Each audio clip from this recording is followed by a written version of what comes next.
All right, welcome in Wrong Side of the Pond. He is DJ Schweitzer. I am Jeremy Lance. Another week, face to face. We've just spent the last hour lamenting our coaching seasons. Mine's over. You still have a ways to go. Yeah, not too much longer to go. But is it like tournament season though? Do you have a bunch of those coming up, or have you had some? We had some. We had opportunities to do a couple more this year, but the team opted to not do any later into the spring. How does that conversation go? It's mostly, hey, do you want to do this? Sure. Hey, we done here? Or? Yeah. We also have tryouts coming up, so okay. That's something that we're kind of working through as a club. And with the team, it's the first time we've had tryouts with this team, so a lot of girls are very insecure about, what does that mean? Does it mean my space is safe? No. Those difficult conversations you have to have when you cross some of these initial hurdles with competitive soccer. So, yeah, it is winding down, but as soccer always is, and as we know on this podcast very well, it's never ending. Never ending. Never ends. It's funny you mentioned tryouts because I am like, for the first time ever now, as a parent of players, like looking up like, okay, when are these tryouts that they might be going to? Okay, all right, I guess we'll see how this goes. And if they make the team, I have to pay what number now? if they make the team, I'm remortgaging by what? Yeah, yeah. It's always a little bit more difficult with the twins, I'm sure. That's when you have the conversation like, hey, are you both like really into this, or one of us maybe just doing it because that's what the other one's just doing? We're just tagging along. You can root your sister on. Because if you want to tag along, you can just be at the games. I don't have to fork out all the cash. I'll buy you a different jersey that's much cheaper. Yeah, and hey, we could make it be whatever color you want. Just have all pink. Yeah, exactly. So our coaching seasons are coming to an end. The Premier League season is approaching an end rapidly. Yeah. Felt like we'd never get here, but it's around the corner. One match day left for every squad on the calendar. We have some trophies that have been lifted since the last time we chatted. I'm sure you aren't really looking forward to talking about that. I mean, I've heard of something. I know you're not, because you didn't even mention it on the running order. So what's to mention? Yeah, there's really not much to get at there. But all that said, we've got a lot to hit.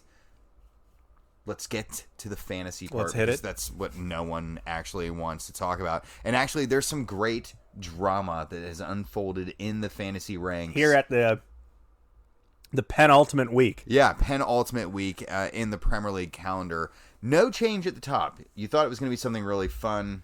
It's not. But there is some fun laced in that top spot still. Okay. It's still Tyler Kelly on top. 18th show in a row. He's just taken the show, or taken this league by the scruff of the neck and made it his all year long. But here's where the drama comes in. He changed the name of his team. It used to be Ole Can't Drive. As long as we've been. And I think you and I have both been like, what's going on here? Yeah, like, whatever. What does that even mean? At the end of the season, he's apparently proving himself to be quite the driver, because he has driven his name to become Jay Slack's daddy. Whoa. Smack Whoa. talk in the Shots table. Fired. Yeah, now maybe Tyler Kelly and Jay know each other outside of this. One of you guys is going to have to... So they're both ringers is what you're thinking? Perhaps. And maybe they're like in the ringer world. Like this is them just getting one up on each other. Jay Slack, certified ringer. Yeah, certified Premier League fantasy ringer. I think he won it a couple years back, but he's not won it in the last couple seasons. Yeah, I think he got like 2 early on. Yeah. So there's your drama up at the top of the table. We both still suck. I'm in 60th places, fell 4th, or fell 4 places there. You fell 1 place to 90th. That's a shame. Yeah, mediocre as always. Over really in the MLS League, Mike DiPietro's La Vida Locadia still on top. 3rd show in a row for him. I didn't move off the bottom spot of the table. You fell 4 more. You're getting inching close towards me. I should probably clock in on that one. Yeah, both of us probably should. There's your fantasy. I'm captaining Jermaine Defoe. Is that bad? Yeah, probably. Is he not getting points I've these got days? Jermaine Jones as my captain. There you go. It's probably equally poor. Let's get into the Premier League. The top of the table settled. Yeah. City won. Manchester United pretty much have 2nd place wrapped up at this point as well. Yeah, I don't know. Yeah. Edison Cavani, chipping in 90-yard goals or whatever. Of course. What do you like? I know this is kind of a next week thing, but we'll go ahead and like Edison Cavani's season at Man United has been what? Good? Adequate? What they wanted him to be, I guess. Is this what they wanted him to be? I Just think like so. this, just kind of an older dude that was just going to come off the bench and just have some goes? Yeah, I think so. I think that's what Okay. they're really looking for out of I them. mean, So, I guess, and if that's what they were looking for, they got it in spades. Like it worked. yeah, it really did. And that So was- much so that they signed up for another year, right? I almost can't imagine that he wasn't going to come across to Miami so they could have a fifth DP. I mean, might as well. Yeah, right. I may or may not have been yelling that at a certain Inter Miami player Okay. all for an entire match Yeah, sure. from like earshot. I mean, he could hear me. Yeah. Were they laced with fat jokes as well? No. Yeah, I was yelling at Matuidi. I was like, Okay, fair enough. hey, fake DP. Sure, that really hurts him. He didn't care. Yeah, he's like, whatever. He's laughing all the way to the bank there. We'll get to it later, but I didn't get. I yelled at a lot of players from close range and only got one of them to acknowledge it. We'll talk about who acknowledged it. All right. Coming up later in the show. Stay tuned. That's called a tease here in the that's radio world. Let's talk about the interesting part of the Premier League table. Now that we know the champion, we know who's relegated. Really, the only interesting thing left in this table at this point is, frankly, who's going to finish in the Champions League places. Let's start with the easy stuff. My team, they're out It's of the race not. now. They are Just- not. we're gone. Can we talk about their last several days? Okay, listen. Sure.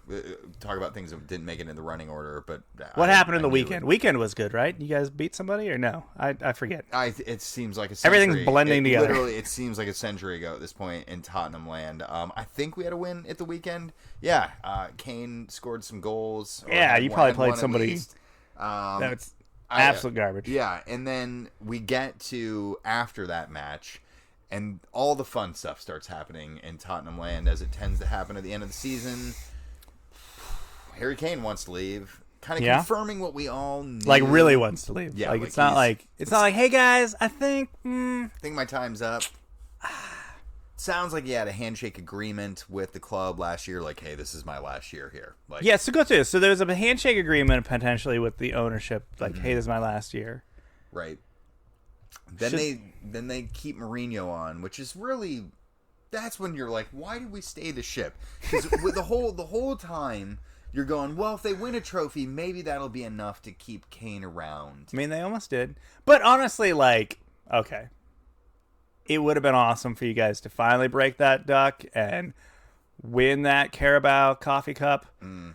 But, like, was that the trophy that was keeping Harry Kane, at Spurs? Was that No. the trophy? No, and I'm not insinuating that was like what made or broke Kane's decision. So to that was leave, like right? that. Like the only trophy they really came in contention for was one that really wouldn't have mattered. Well, I mean, they made it fairly far into the Europa League. Okay. There was the beginning of the season. Obviously, there was the talk of the actual league title, which seems Sure. just a million years ago. Oh my at this goodness. point. Yeah. But then you get beyond that, and you go, Okay. no, like really, they would have all papered over whatever cracks Harry Kane's foundation was breaking over top of anyway. So I don't know. I mean, it's just So like, it's it very kind of harrowing. would have had to been, and not to be too hyperbolic, but like a miracle season, like a miracle run for Harry to be like, this is where I need to be. like winning the league. Like it kind of seemed Yeah. that miraculous thing was happening Yeah, at the beginning of the year. yeah, that would have If been that one. train had never deviated, I think maybe we would be having that conversation. But we will never know. No, you're in seventh place right now, or sixth or something. It's seemingly very gloomy. Like if Kane goes, why would Heung-min Son not go? Why would Gareth Bale want to come back for another go? I don't know. I mean, maybe these are questions that we'll see how they actually end up getting answered. But it seems like a very, like, oh dang. Whereas like a year or two ago, I felt very optimistic about the direction of the club. Now they're like want-aways, like tore out my heart. I'm trying to go away into the Super League, and now I find out Daniel Levy leveraged the future of the club and our best player of the last 40 years. Like it's very frustrating. So yeah, that's how the last few days have gone as a Tottenham fan. You guys lost to Villa today.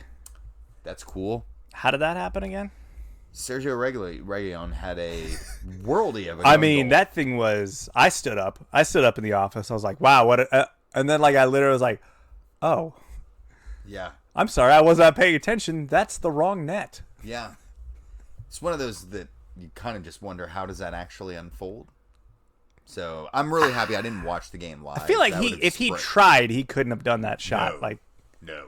10 times. You give him 10 chances, he makes it 0 I mean, you times. can't even really be mad at him because it's like that will never What does happen it- yeah. again. We know you didn't mean to do that. Like, you're not a striker, so there's no reason to think that was intentional.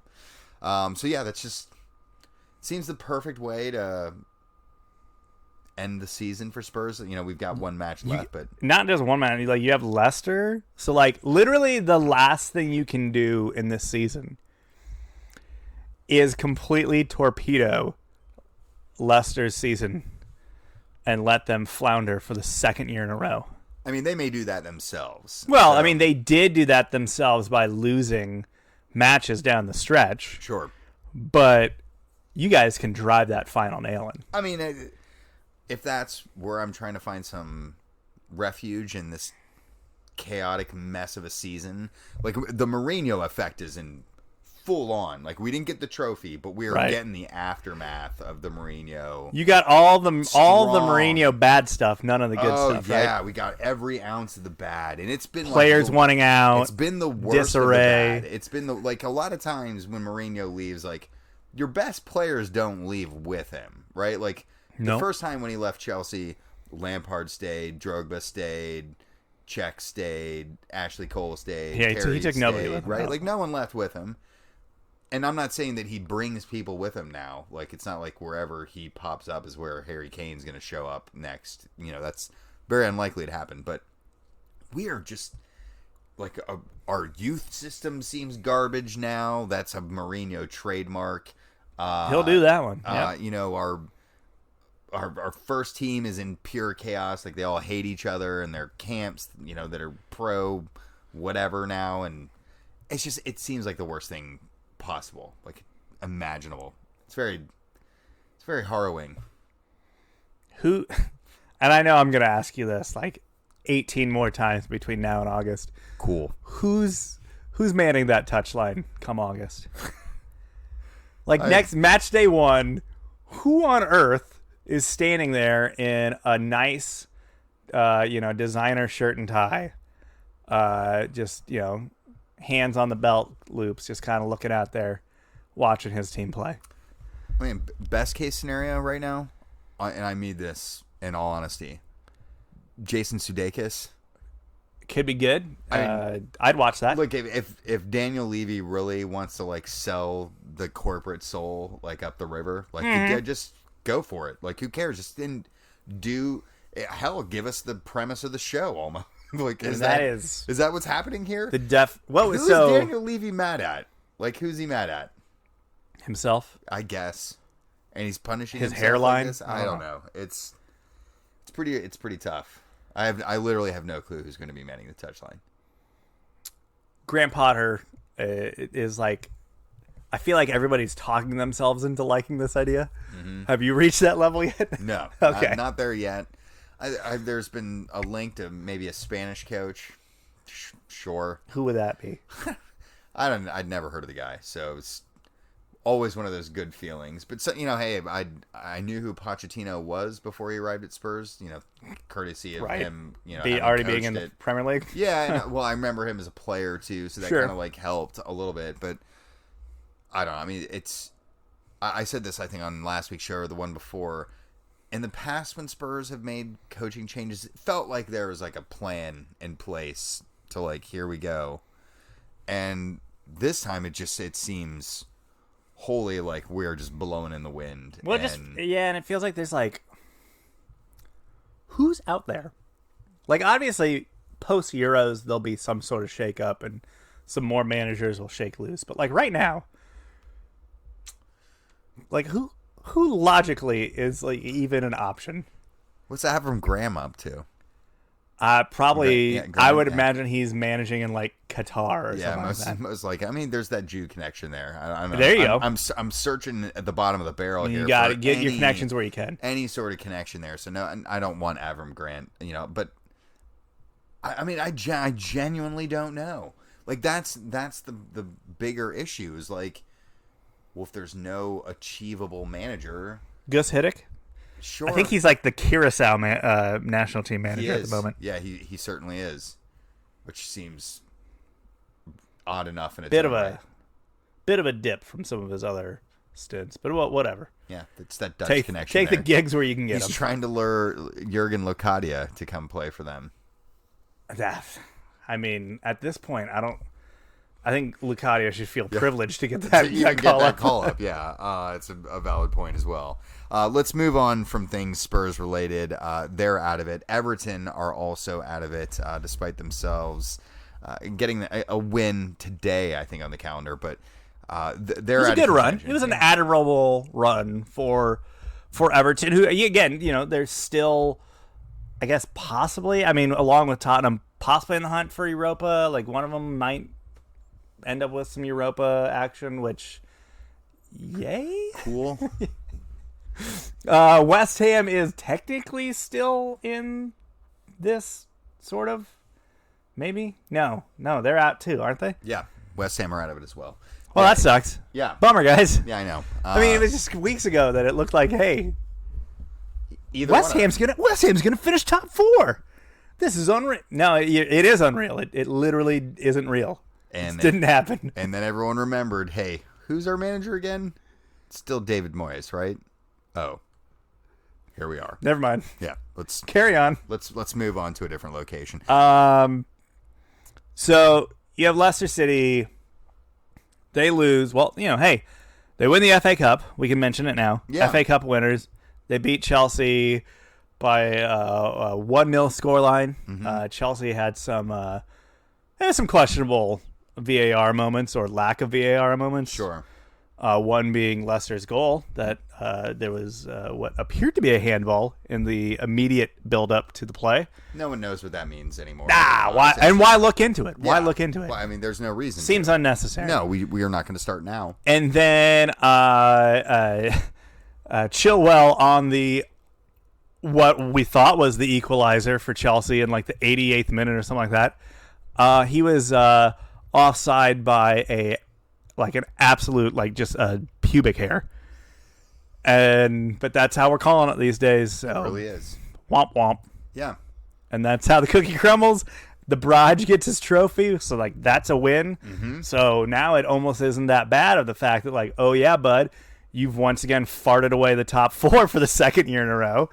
But hey, you got a trophy. You got your the club's first ever FA Cup. I mean, that's huge. a big deal. This is a club that a few years ago the concept of a first division title or an FA Cup seemed fanciful at best, and now they have both in their cabinet, which is that is a cool story. Like, you can't ever get beyond like how crazy their rise is.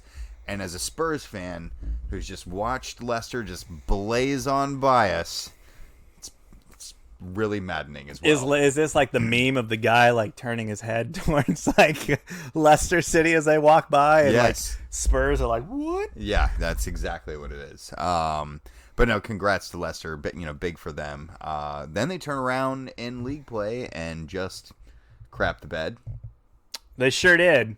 And by crap the bed, I mean Chelsea came out very pissed off from the weekend and how things went. Yes. Maybe pissed off about certain celebrations where pennants or whatever they're called, little flags, were tossed aside for haha TikTok clout.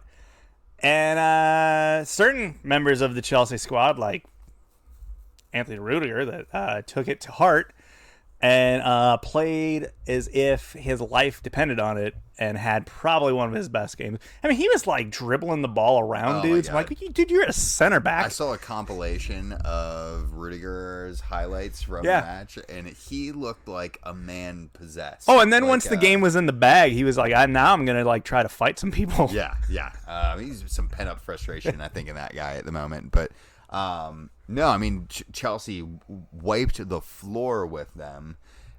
Tuchel has been he's been very Tuchel-y through this whole stretch, right? Yeah. And he's screwing with your lineup, and he's saying weird shit in the press, and he had a humdinger this week. Oh, he really did, and he went full Arsene Wenger and talked about how it was the whole goal is top four. Oh man, after I'm like, whoa, trophy, we're not that club. We're not that club, bud. It was incredible stuff, and it was very much like the comment that he made in the aftermath of the Super League stuff, right?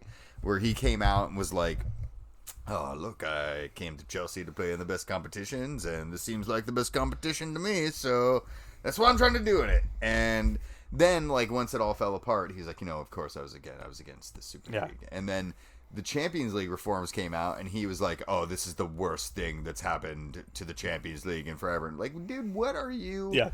What are you on? Like, coach more, talk less. Yes, really, he does love to just bibble babble in the press in a way that's been very odd. But all that said, he's gotten you guys into a good spot where here we are. Hey, look at us. You're saying that, but the dejection that I'm feeling right now as a Spurs fan, I feel like you were living in that same space like 3 months ago, 4 months ago. Listen. And I literally had this thought today as I was driving home, and I had a conversation right beforehand about the Champions League final, and I was just thinking about that, and this is a weird year because I could in 10 days or whatever time, Chelsea could be Champions League like winners. We could be champions of Europe. But, like, the feeling this whole season doesn't feel like, hey, this was a really good season. We got the best out of everybody. Like, everyone played to their potential. Things went well. We just had a really good squad, memorable squad. Mm. It's just like, we played not as good as we should have. A lot of dudes have been a disappointment. Everybody's place within the club seems weird. And yet, we've actually somehow been quite successful. Well, but, think back to the Champions League trophy that you lifted last time. 9 years ago today. Yeah, right? That team... That team also sucked. They finished sixth in the league. Yeah, I was going to say, like, that team had big-name players on it. Right, they were towards the end, right? Drogba, that was his last kick at the time. They was literally, like, their last gasp of being, like, a decent squad. And... like you were saying, like they were actually kind of bad that year. Like it papers over. Somehow but, did like, the double. They won the FA Cup and the Champions League. That was the season AVB got canned. Yep. And they replaced him with Roberto Di Matteo, who was on his staff. Who was just like, well, you're already here. So and you play for the club. So all right, here we go. And like suddenly you trip your way into a European crown. It seems very different than a lot of the other teams who tend to win the trophy. It feels like when it's seasons where you're like, man, they're just no one's getting in their way. In Europe this year. Oh yeah, right? I mean when Liverpool won 2 years ago, you were like, yeah, this team is playing. Of course they won the champ. When Bayern won it last year, you're like, well, yeah, Bayern won it. Like, they're the best club in the world. That's how this works. Lewandowski scored like more goals than like half of Europe has this year. Like those things make sense. But whenever you guys win it, you're like,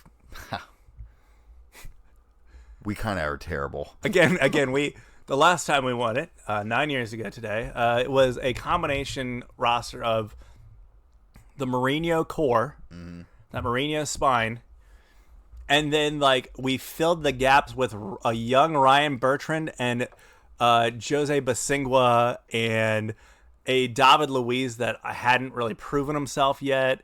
A Gary Cahill who was like, I think still had a house in Bolton. Like, wasn't sure if he was going to get to stay. Like, I just got here from Bolton, guys, and now I'm in the Champions League final. What do you want from me? Yeah. It's a very odd thing that you guys... Fernando Torres, that's like, was having just an absolute mare of a season. Yeah, I don't want to hand you guys the trophy, obviously, at this point. We're not assuming that you're going to win it. But currently you are in pole position in the Champions League places within the English Premier League at the moment. And you've got, when you're looking at the matches You have probably one of the more winnable ones. Well, I mean, listen, there's 3 clubs in the hunt. 2 of them have winnable matches. Yeah. Chelsea play Aston Villa, who, hey, They're anybody can lose to them, right? Like even Spurs. You got Liverpool plays Crystal Palace, who's like, I mean, their manager basically already had his like retirement party today. Yeah, Like, he pretty much did. so I don't know, is Lampard managing this next match? I don't know how this is going. He's at least, he'll be in the director's box. Yeah, he'll be I there, presume. just kind of like measuring the office for like the furniture he's getting moved in there here in a Hey, week. Roy, wake up and show me how to. Roy, are you taking this ottoman? Like, what is going on here? And this bureau, like, is this yours or has this always been here? Because I think I'm gonna probably scrap it. Yeah, if you don't want it, you can take it. It's yours. It's yours. So anyway, I look at those and you go, okay, those are the 2 sides that should probably win this, which means that and listen, even if all 3 of these teams win, which Leicester being the 3rd in this category, Has to play a real world beater. Yeah, and Spurs, who are just Harry Kane's gonna probably already be packing his suitcase, I would presume, in the middle of this match, just getting out of Dodge while no one's looking. But even if they all win, the table stays as it is, and Chelsea and Liverpool end up in the Champions League places, and we're looking at more or less a traditional Big Four. Right. Which, at the beginning of the season, if you remember, like if you looked at like week 6, you'd been like, what? What's happening here? Yeah, and now like all order has been restored and pretty much everything's as it should be. Because that's back when it was like, what, Everton, like Villa was up. Like, wasn't Villa super up at the top? Leeds were up there for a minute. Yeah. Obviously, Spurs were... Southampton were great at the beginning of the campaign, too. Yeah. Spurs, were up in the mix as well. None of those teams... None of them are factoring into in this. fact, almost all those teams aren't even in European places anymore. Yeah. So it was a good run. Marathon, not a sprint, boys. Yeah, Fred. If only it were a sprint. Let's talk. Obviously, what it would mean for Chelsea to finish top 4 is big. Tuchel, for some reason, made a big point about that this week to save his own butt for the fact it's a trophy that he threw out a garbage or lineup something. for a final. What would it mean for Liverpool? They have this nice little surge. We got to mention it. They play that match at the weekend, and literally from the jaws of not getting 3 points comes Alisson's miracle header to win a match with the last breath of the game. And then they go out and roll, what was it, Crystal Palace? Who they played today? Crystal Palace, I think? Yeah. Rolled them. And, I mean, Liverpool they got a little bit of steam. They have the easiest of the 3 as far as matches. They play Crystal Palace this coming weekend. I have no idea who they play. They played Burnley. Yeah. They won 3-0 at Burnley. Someone else who doesn't matter. Yeah. I don't like. They're making this run, this charge to make sure that they secure a top 4 spot, but like ultimately, what does 4th place mean for a Liverpool side that are fresh off of Champions League and Premier League titles? I think it resuscitates them at a minimum, right? Like they were hitting critical mass there for a little bit. Like they seemed out of the European places, and a lot of these things may still transpire. Like there's been a lot of talk that players are leaving, and that they may be at the end of a cycle as well.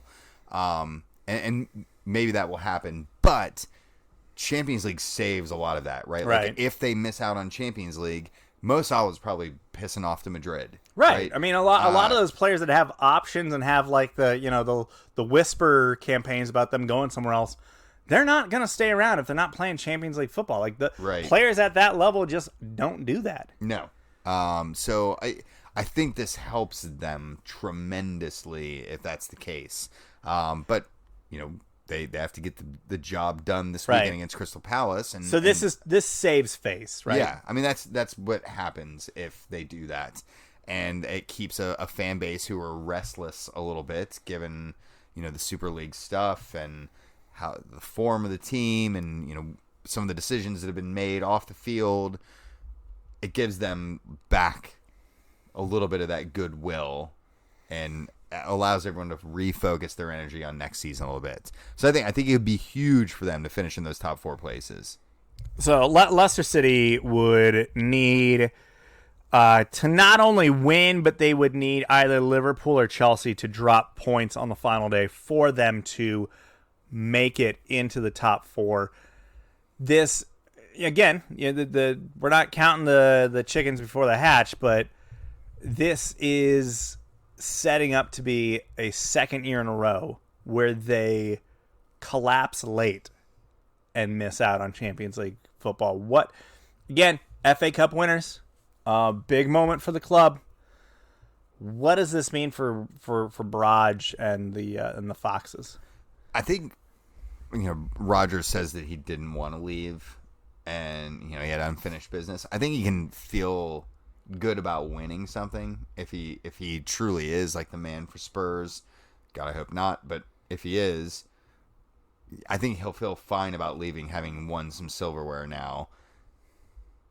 If he'd missed out on that trophy and missed out on top 4, I think he'd be sticking around to try to work that out, and he'll get the leeway that he needs there. But I don't know. I mean, It feels right that they're missing out, right? It's kind of like that's Leicester's thing. Hey, we're not quite there. Yeah. But it's good. We're still doing stuff that people never thought we were going to be doing. Yeah, and I mean, still a second year in a row where they finish kind of best of the rest, right? Yeah, for sure. A spot that you generally see a Spurs or an Everton or an Arsenal. Yeah. I will say that one of the cool stats that came out of this week, Iheanacho becomes the first player in Premier League history to score on all 7 days of the week in a single season. Probably be the last time that happens as well, given the weirdness that was this season. There was also the whole thing with the FA Cup of the fact that Jamie Vardy playing the FA Cup, he was the first player to play in basically all 8 rounds. Awesome. Of the FA Cup. Yeah. Most of these guys who come in at the later stages, right? They've never in their life those played that stages. low Yeah. in the league or in the they don't come pyramid. into the 5th round or Right. 6th round or whatever. So that was extremely cool that he was part of that. So yeah, top 4 is all that's left to play for. Mm-hmm. We'll find out what happens with it. It's the only thing that matters heading into Championship Sunday. That's right. The season's almost over. I mean, are you getting that feeling of oh crap, I'm a week away of having not a whole lot to watch in the morning? I'll be honest, I've while it's nice to flip on in the background, it's become I'm working on other stuff right now. Sure. And I mean, it's the busy time of year right now. It's certainly busy, but I also my team's futility has derailed my interest in it. You are not the only Spurs fan that has been just filled with apathy towards the end of the year. Yeah, it's just I'm ready for it to be over, and not because I'm ready for what's next. It's like when you got something bad coming around the corner and you just want to go to bed, right? That's where I am with this season right now. I want to go to bed from this season, and then I'll wake up and deal with those problems after it's done. But get me over it. No, I feel it. I understand what you're saying. Let's roll stateside. Okay. As another week in the MLS in the books, but we are going to focus mainly on right here in Cincinnati, where again doesn't roll off the tongue. TQL Stadium. Tickle Stadium, otherwise formerly known as West End Stadium. Officially opened, officially hosted its first match. It did. One of us got to go. Yeah. It was not the one that we anticipated going. Heading into things, this was not the one we had figured to make it in there. Yeah, I was scheduled to be there working, covering it for Cincy Soccer Talk. Shout out to those guys.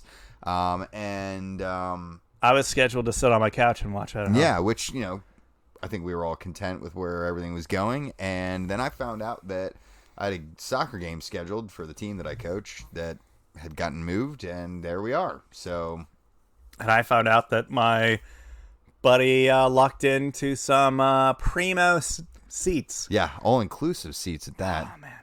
Yeah. So you got to enjoy a field side experience for the first ever match at TQL Stadium. I'll start with the easy thing here. And if you've read anything about it, you've seen anything about it, you've probably heard this, but give us like the lowdown on the stadium. There are a lot of people spitting out some very large, grand reviews of this building. Does it meet the hype that has really been built up? Like there are a lot of people going, this is the best stadium in MLS. You get chills when you walk in and you see that pitch, and you feel like you've been instantly transported to like somewhere in Europe, because that's what it feels like. This beautiful box fresh European stadium just plopped right down in Cincinnati. Yeah. And so, yeah, I mean, and I got to take the like season ticket holders were invited to kind of like tour, not really tour, but like just kind of just wander around the stadium and check out their seats like 2 weeks ago. So I got to go to that. And that was cool because I got to like see some areas that like otherwise I would probably normally not, be around, like some box seats areas, some club areas. But I tell you what, and granted, you're walking into a stadium that had is basically been untouched. Like no one's vomited here yet. No one spit their gum out. Yeah, no one's spilled a beer all over themselves yet. So everything is just pristine. Everything is just top class. But this stadium just feels so well done. Details were not missed. Corners were not cut. It just is an absolutely gorgeous, very nice, very stylish stadium. And, the biggest thing you can say about a stadium is what it offers when you're in your seat. And now, granted, where I was sitting, you are literally on the pitch. But having gotten to walk around other parts of the stadium 2 weeks ago, there is not a bad seat in the house. Wherever you're sitting, you feel like you're right on top of the action. Mm-hmm. And everywhere I went, the sight lines were perfect. I mean, you felt like you could just see the whole thing. Yeah, really well. Now you've been to a few other MLS stadiums. Obviously, you've been Nippert, which is its own unique viewing experience in its own right. But it was its own quaint kind of. But you've been. This is fun for a while. Yeah, you've been to Crew Stadium. You've been to Toyota Park up in Chicago. Yep, been to Philadelphia. Yeah, you've been to to Atlanta. It is Talon Energy. Yeah, Atlanta. Atlanta's its own beast, obviously, because it's just this modern marvel of technological engineering that you can't just help but walk in that building and not get a little slack jaw because it's just holy cow the scale. But I think what you were saying about the closeness, and obviously I've not been in the ground yet, but a lot of these other stadiums, I've also been out to Dick's Sporting Good Parks out in Colorado. I've been to Houston. I've been to Dallas. A lot of these first generation stadiums, your Crew Stadium, your Toyota Park in Dallas, your Colorado Rapids Stadium. Those stadiums are all they were great for the time. They offered great cool things. They're very open. Very open. That's what I was getting at. They're expansive. This stadium, much like Houston's, who I've also been to as well, it's compact. It's built around the field as opposed to near it. Well, you the way, with the roof and the way that everything is kind of positioned, when you're in the stadium, you feel like you're in, like the stadium is its own world. Yeah. Right? Because everywhere you look is just stadium. Where some of these, you're hanging out at Philly and you're like, hey, this is cool. And there's like what is that, a river or something like that? And there's like some, big bridge. Mm-hmm. And I can see some stuff over there and some stuff over there. Like, there's none of that. Like, when you're in TQL Stadium, you're just your scenery is just completely consumed Yeah. by the stands and the field and everything. I think the only, and I've been, lucky enough to have gone to these two, but BBVA in Houston offers that same experience. Red Bull Arena in New Jersey and Harrison offers that same kind of feel. Although the pitch on the seats here just seems so much steeper, so much closer to the action. So it's neat to hear the intimacy that you really get, regardless of where you're sitting in the stadium. And while you did have these close seats, we heard from people, in the bleeds, and you hate to call them even the bleeds because they're not. Yeah, there's no bleeds there. There were some guys literally that worked at the stadium that were literally somehow on the roof. Sure, those guys might be technically in the bleeds. Yeah, the guy up in the helicopter who's that guy angering West End residents. Sure, but he got that sweet sweeping shot of the FC Cincinnati's opening goal. Yeah, Barrial, the first goal for FCC at the stadium. Also cool to see Nick Hagelin, hometown guy, get a goal that we thought was going to rescue a point in the match and ultimately did not. But lots of good moments that unfolded at the stadium itself.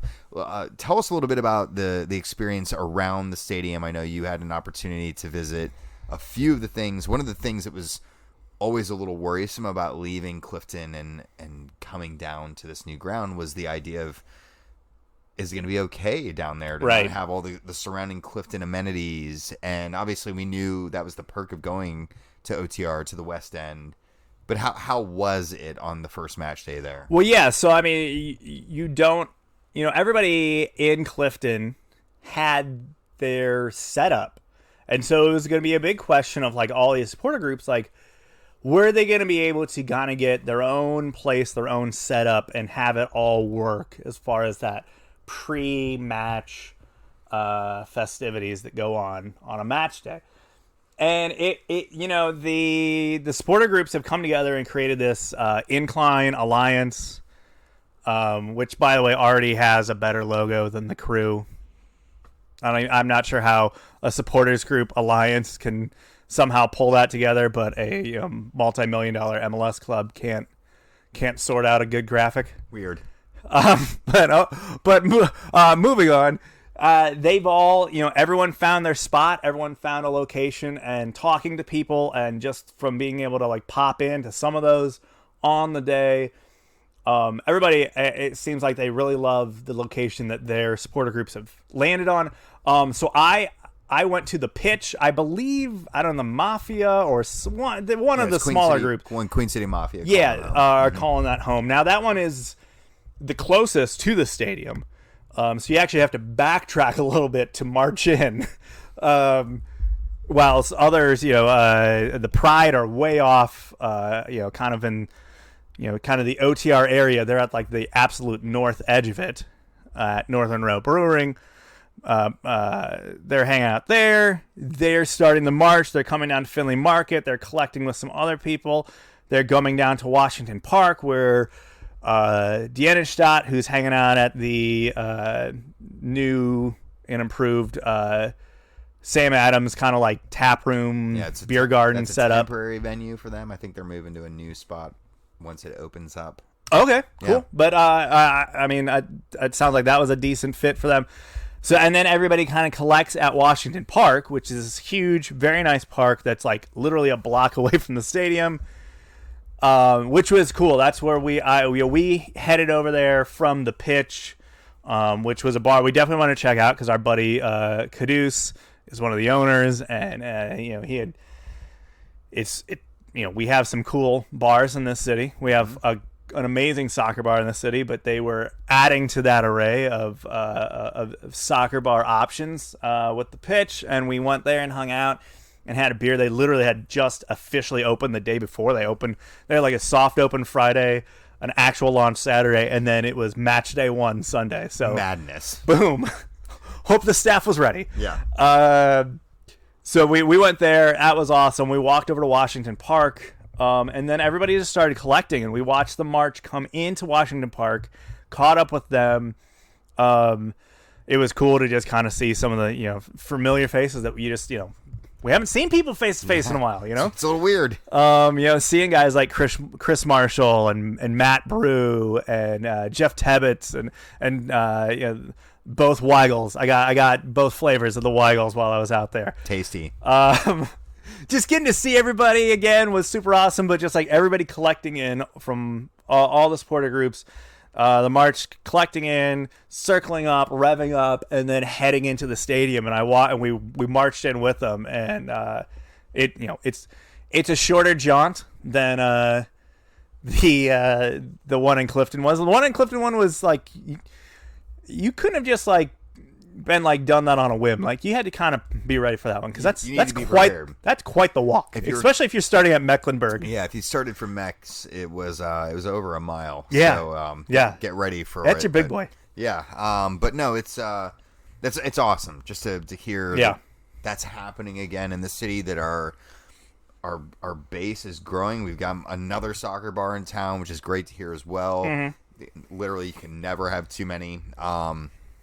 So it's a joyous occasion for town. Now, obviously, the match didn't go according to plan.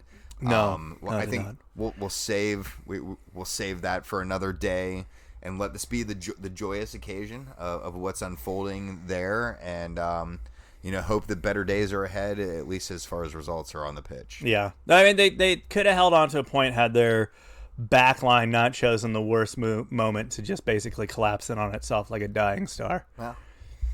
Yeah, Jeff Cameron trying to chase down Gonzalo Higuain, but his legs were shot. So he's literally, if you go back and watch the replay, he's running while trying to not bend his legs. It's never a good way to run. It's really hard to run. It's like, yeah, he done. Let's move across to Ohio matters still, the other half of Ohio. And the Crew have been saved again. Did it. 2-0. When is it another ownership group going to come in, or will they try to challenge this? Maybe a better graphic again? Design company can come in. Ooh, you'd hope. We have a compromise for the time being. The roundel will still be exiting. It is going to be gone starting next season. I can confirm they will be wearing the roundel for the rest of this season, though, which still just feels tremendously weird. It's just like kind of like you're talking out of both sides of your mouth when you do it. Yeah. Because we'll get into this. Like they pushed this new logo pretty hard. Mm-hmm. Even though now that they've had to amend it. Yeah. Which, there's so much going on with that, and we'll get to that here. But so Nordecke leadership got face-to-face meeting with the ownership and the front office. D. Haslam was there. Other people. Dr. Pete Edwards. Pete Edwards. Mm-hmm. You'd assume who are the other owners? Was probably there, but like not making eye contact with people after that whole comment of like we can replace you as fans, basically. Yeah, I thought you were a local dude, man. Like, what are you saying those comments for? Yeah, that was a. Westerville's finest over here. I think there's a lot. It's great. It's great that has been reverse trend. Like, it was awesome watching the notifications on the Crew Facebook page stream across on it's like a page you follow has updated its name, and it was like Crew SC, and you're like, or excuse me, Columbus SC, and you're like, this is garbage. and then this weekend I saw it update again to Columbus Crew. And that's great, but as a page admin, I will tell you that name changes twice in a week really fly against Facebook standards. Yeah. So they probably had to go up the ladder to be like, hey, we're gonna have to do this again. Are they gonna? Their Google search analytics are not gonna be good either. Ooh, no. Because I know if I know that I've worked for a company that when we changed office addresses, that docked us. So changing your entire name twice in like a 10-day period can't be great. Oof, for sure. But no, it's great that they did that. Now there's the compromise of keeping the logo and amending it and getting rid of. I mean, it's a positive that we've gotten rid of that weird C goatee. And replace it with the 96, which is, good. in that like they rolled that it's thing out, and you're like, better. "Is this your first draft? Is this the first draft of the new updated the crew?" Here's what I would guess. I would guess that was actually one of the concepts originally. Like they're like, should Probably. we include that in there? I think they're like, no, we shouldn't because it doesn't fit well. And the truth, it doesn't fit well at all. No. I think that all that, like we're just gonna amend the new logo. They have a new stadium that's about ready to open, and I'm pretty sure it is adorned with a bazillion of those logos that they now have to somehow alter. Yeah, someone's Like scrambling. somewhere from like the seats to I having just walked through a brand new stadium, that logo is painted and slapped on literally everything. So if you are amending that logo literally a month or so before you're supposed to open that stadium, it is absolute panic mode right now as far as getting that I fixed. imagine someone like running around, and I know it won't be a whiteout pen, but like a whiteout pen, you know, and they're just running everywhere. Like, Just like a little Sharpie just writing 9-6. No, All right, like next one, you gotta 9-6. black out the area that you don't want because the 96 will fit within that. Like that's the solution, right? Someone's out there hand painting all those. They have like a little logos. 96 like sticker that goes over each spot, and they have to go into every single one. If it's etched in there, there's someone who's carving out the plastic around it. So no, it's a disaster for them from a like. It's gonna cost a few bones. It's definitely going to cost a few bones. What's also very clear is that like they're going to have to do this all again in like a year or two. Yeah, this is the Chicago Fire. I mean, Chicago Fire did this, right? This is the Band-Aid, right? That they're going to be sticking with, and which is going to be more money then. I just what a waste for a small market team. Like, you know, it would have been really cool who just plunked down on some money or for a stadium. Like what are you guys doing here? All you had to do was nothing. Yeah. It was cool. The best option was do nothing. It was already there. Never change it. Don't try this.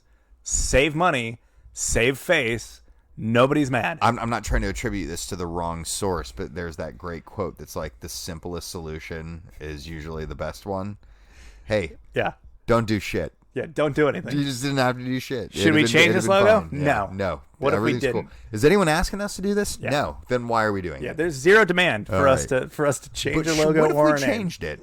We could get rid of 8,000 fans and get 15,000 new ones. Or we just piss off everybody. Oh, we just pissed off everyone. That's and fine. look like clowns. Yeah, it's all look like absolute clowns. But hey, way to go, crew, for resuscitating your image, much in the way that Liverpool are trying to do with their Champions League hopes.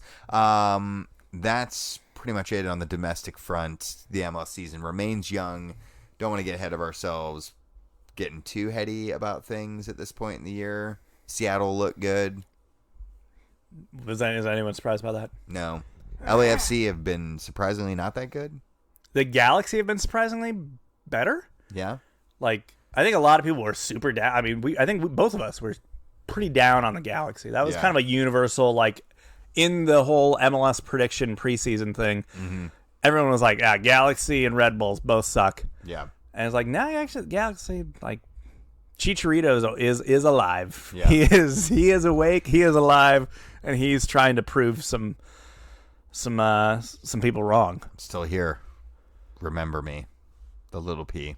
Let's get over into winners and wankers. Sounds about the right time. Sure. Right. My wanker. Okay. Going back to opening day for FC Cincinnati, the amount of people whining and complaining online that they didn't get picked. Oh my God. And in the instances that they're choosing to whine and complain, like, I don't know, our buddy Mike Millay, former FC Cincinnati year one player, posting a photo of him and other former FC Cincinnati players, legends like Jimmy McLaughlin, Corbin Bone, hanging out with Jeff Birding in the owner's box.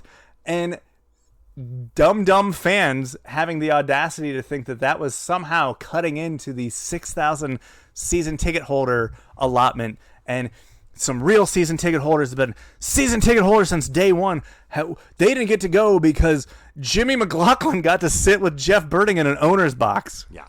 Like, first off, Jeff Birding wasn't giving his sweet tickets like you up weren't that day for anyone. Yeah, they were not locating any season ticket holders in those seats. No. Those don't actually count against the 6,000. They don't. Because otherwise, like, they would probably tell, like, hey, Miami, you can't bring your entire front office to this match like you did. I'll be honest. I tweeted out the morning of the match that I wasn't going to be able to go to it. But posting some kind of sentimental thoughts about how good it was for the city and, what it would have meant for me and blah, blah, blah. Within an hour of that message going up, I had 14 DMs for people asking for my tickets. And for one, if you knew anything about me, they weren't tickets. It was a press credential. It was a media pass and a credential that are literally non-transferable. Literally says it in large letters on it. It's humongous. Be the best way to never got your face on back. it. Yeah. So unless you have my face, dear murderers, you can't. You're not getting in. Also, and I'll give full credit to the club. They did extend an invite to me to come and enjoy the match as well. I'm sure there would have been people that would have been furious to see my face show up there as well. DJ, they were furious when they learned the stories of Jeff Birding, like, talking to some fans that were, like, hanging out in front of the stadium and just be like, oh, you don't have tickets? Come with me. I'll let you in. Like, they heard those stories and were, like, super butthurt. So, yeah. Yeah. And I mean, look, guys, it's still a pandemic. Right. Like, you have to... no one is saying this is ideal, and everyone, myself included, wanted to be there that day. You're going to be okay. It's still... Here's the best part about this. The stadium still exists. They're still going to keep running matches. This means that we get to have 4 experiences now where everyone's getting to have a first experience. Yeah. Like, everyone through is going to, for the most part, going to have a cool first experience. I know there are going to be some repeat people, blah, blah, blah, blah, blah. But all that said, that in itself is kind of cool in its own right. And people just need to realize that it's okay. Like, it's okay. It's just soccer, Greg. Exactly. It's just soccer. The great line from Superbad there that I think we all need to somehow, sometimes just kind of say to ourselves, like, hey, it's just soccer. Just soccer. Just soccer, Greg. Just remember that. Yeah, I just some of the comments, and you're just like, buddy, like, you look like the biggest idiot ever right now. Like, I don't know what you're, like, who's impressed by what you're doing right now? Who's looking at this and not going, this is the biggest douche in the entire tri-state? There were lots of them, so the competition was high. Very stiff. Your wanker. My wanker. I'm going overseas. I'm going to the French Football Federation. They named their Euro 2020 squad, even though it's not 2020 anymore. And in that list, one Karim Benzema. Okay. Which you can make a case for. He was probably the best French striker on the planet this year. Really no question about that. Not a huge amount of competition. No. Olivier Giroud and Giroud plays 0 minutes, and the other guy is 35 and playing in Mexico. Okay. So, yeah. All right, so it's going to be Benzema. The other thing that's problematic about this, and why I'm making them my wanker, and more specifically, Didier Deschamps, the head coach, he's still actually being prosecuted for blackmailing one of his former national team teammates. Do we know who that player is or no? Mathieu Valbuena. Oh, little guy, eh? Yeah. All right. Got to go after him, right? Yeah. And who knows what will actually be the outcome in that whole situation, but you blackballed him for 5 years. I know that it's, the France squad is literally like a good striker away from being like, holy crap, good. And everyone was saying that when that team was finally announced. Mm-hmm. Like, well, he may as well just hand them the trophy. And that probably means that they won't end up winning the trophy. But regardless, just like you went 5 years, just don't bring in the guy who blackmailed one of his own teammates with a sex tape. Yeah, that seems like a really easy bar to not eclipse. But the French national team just don't have enough reason, options. They like stepping in it. They really do. I was saying this with some other people online as I was tweeting about this week. Like, I want a 30 for 30 series on like the French Football Federation. Oh, there's a good Netflix doc. Is there? Oh yeah. Yeah. How far back does it go?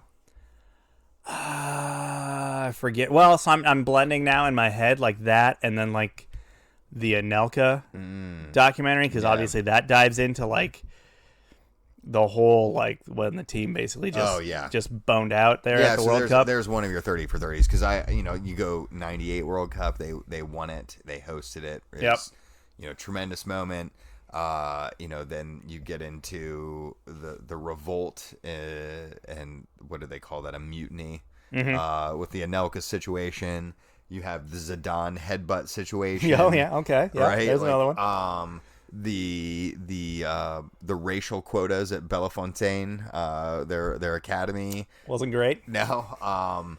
They won the last World Cup. Yeah, they won it again. Just like the highs and lows of the French national team, total chaos. And that Benzema and his sex tape escapades fit into this whole situation just seems about par for the course for France. It's weird. That was kind of like the move, though, today was announcing that not only here's our roster, but like, hey, we just called up this random old guy.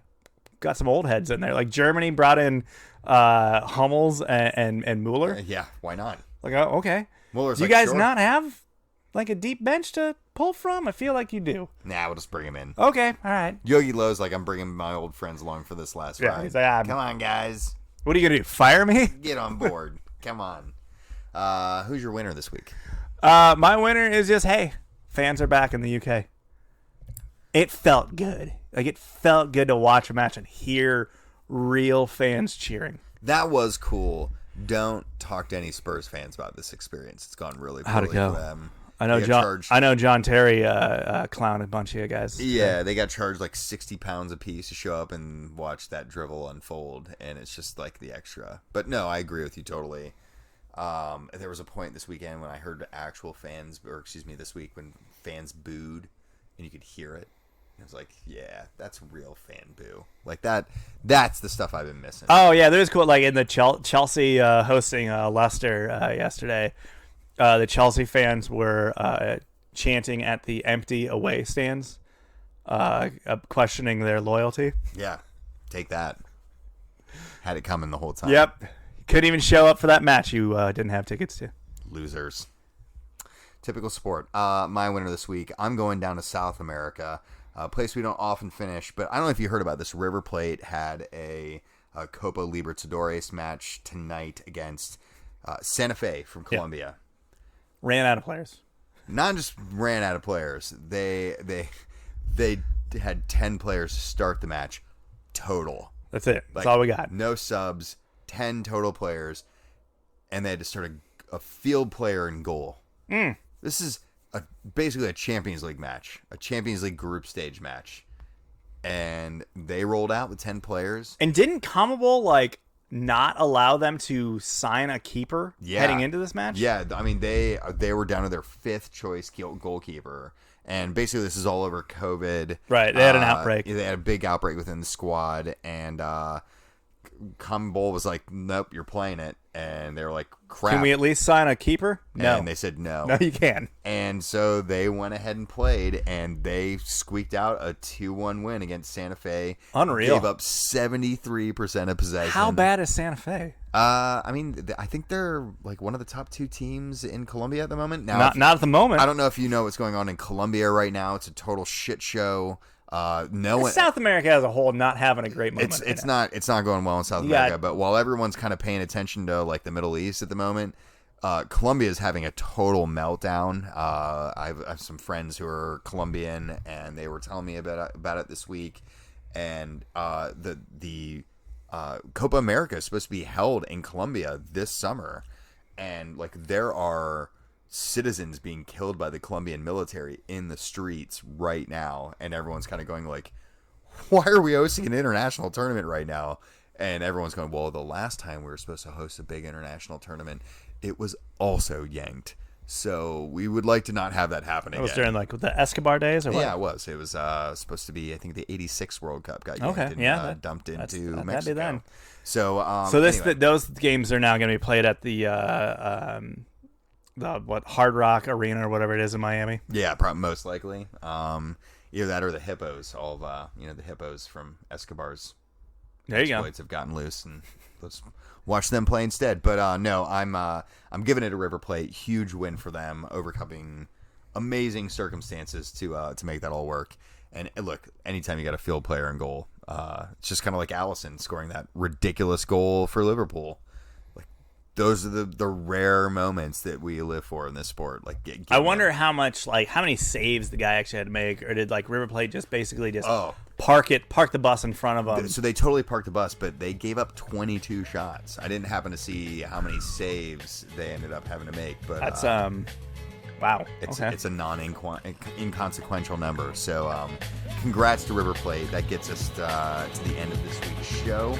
As always, if you want to get involved, Jeremy's at Jeremy Lance on Twitter. I'm at Wrong Side of Pond. And we'll talk to you guys next week. Bye.